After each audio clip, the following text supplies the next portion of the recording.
But yeah, overall, a great introductory ride, and it is one of the South Island's most diverse cycling experiences. You get to experience eight world-class cycle trails, showing an extremely diverse landscape from gorges, lakes, alpine, scenic landscapes too.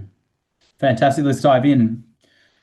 So these are some of my favorite shots as it shows the variety of the trails that you go on, and it also shows you how accessible and easy they are to ride. So we see in the bottom, yeah, actually all the shots, it's all relatively flat and smooth trails. It does change, sometimes a more sandy surface on the right there, you can see in the vineyards. And then on the left bottom, it's slightly more rocky.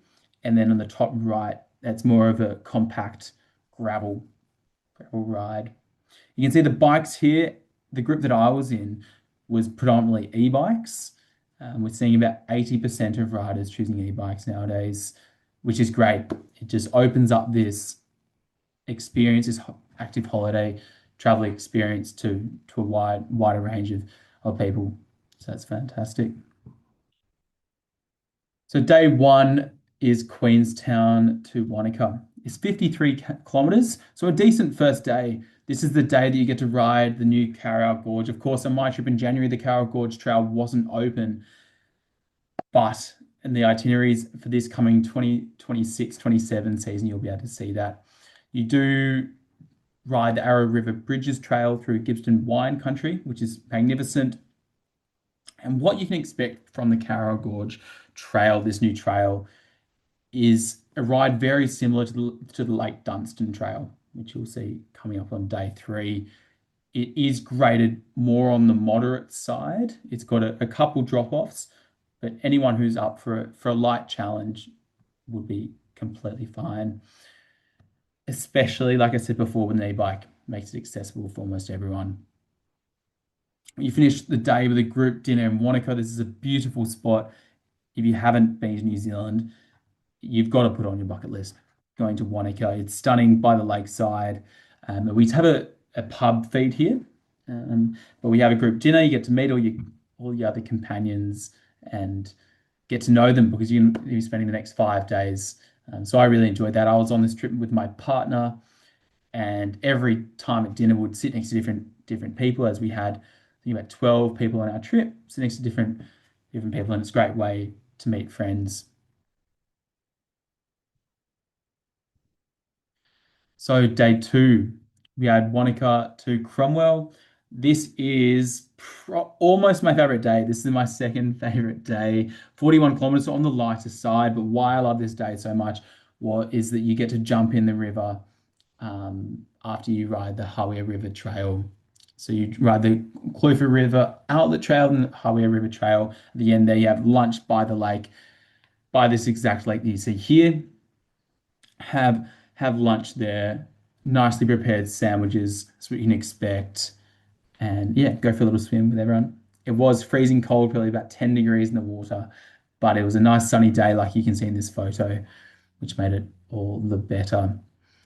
Then you have a free evening tonight to explore the heritage precincts. I have a photo of it coming up. But yeah, most of the meals are included in this Adventure South trip.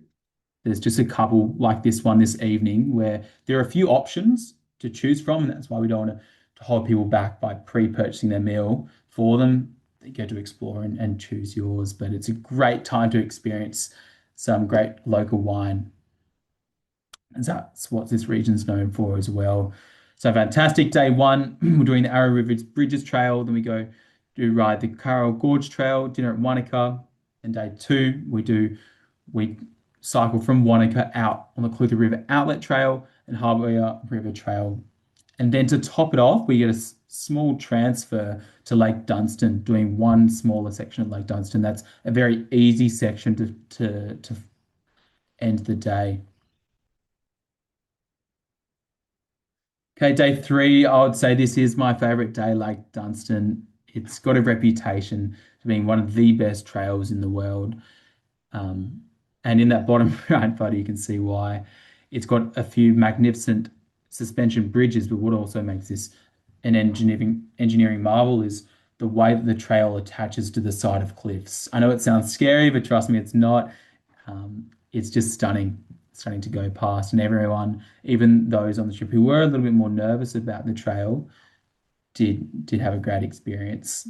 They just loved it. So we can see here the Lake Dunstan Trail, cliffside platforms and suspension bridges are what you look forward to most. This photo here, look, it's a little bit misleading. It's not normally that green. When that photo was taken, it was just after a big rainfall. So yeah, don't be worried that the wine isn't spoiled because there's too much rain. It's on the drier side, so expect beautiful weather when you're there. It's definitely a plus. But yeah, you go through olive groves, you go past a hydro dam and past plenty of vineyards. The photo, if I go back, we have this photo here in the bottom right. That was also on the Lake Dunstan Trail. So that photo on the top left, that's day one. Day two on the right, bottom left is day two also. Day three. And then why this day is also so amazing is that you finish with a winery visit in Clyde. You do an exclusive tour just with your group, two husband and wife that run a small winery in Clyde. Do a wine tasting. They also have some food,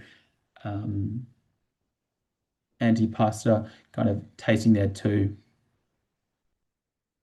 Okay, day four, we have the Clyde to Roxburgh Trail. It's 55 kilometers. You got a little bit more remote here. We didn't see a single other person on the trail more out. And obviously, as you can see on the bottom right, it is stunning the whole way. Yeah, I just liked being remote. This day compared to the others, why it was so diverse is you're going through more farmland, which I like. My partner isn't from Australia nor New Zealand, and she was blown away by how beautiful. And when she thinks of iconic New Zealand, she thinks beautiful rolling hills, grassy hills, and sheep. And that's what we got on day four, running the Clyde to Roxburgh, 55 kilometers. So yeah, beautiful remote gorge country, quiet valleys, native bush, and yeah, plenty of river swimming stops along the way.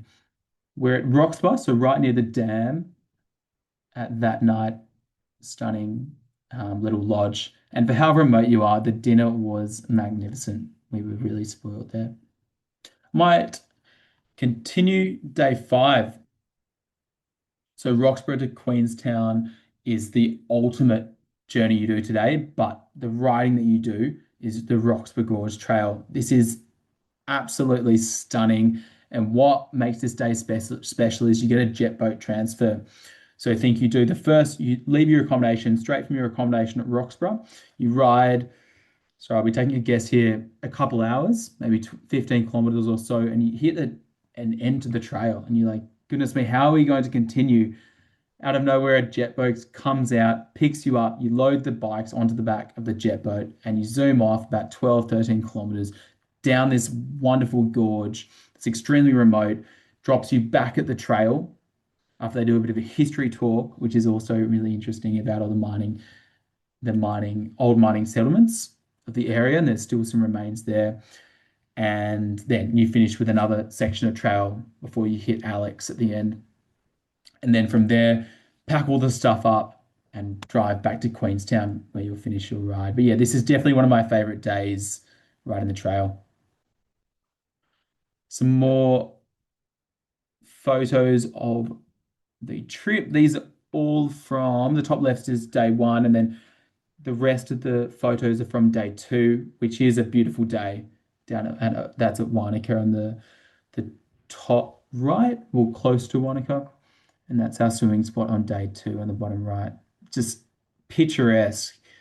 When you think of New Zealand, these are the places you think of, just blue water that that you don't see almost anywhere else on the planet. Fantastic. Some more photos. That's us having lunch on day four. And that's photo from day one on the bottom left. And then on the bottom right, why I included these photos to understand how we move around. So logistically, we have two guides on the trip.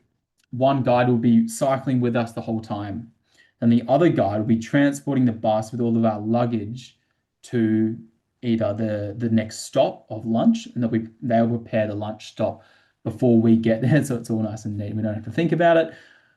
Or if you, God forbid, hurt yourself or you just want a bit of a rest day, you can put your bike in the back there and travel in this minivan back to meet the group at different points. Then the top right, that's the Heritage Precinct you'll see on day 2 at Cromwell. Stunning. Some other great photos here we have on the top right. That's the jet boat transfer, looking at some of the old mining settlements.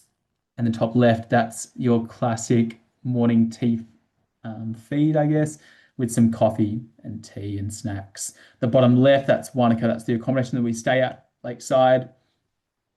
But then also on the bottom right, we've got the accommodation on day 3. That is the Dunstan House. And what people love about the accommodation when they finish their trip is the diversity.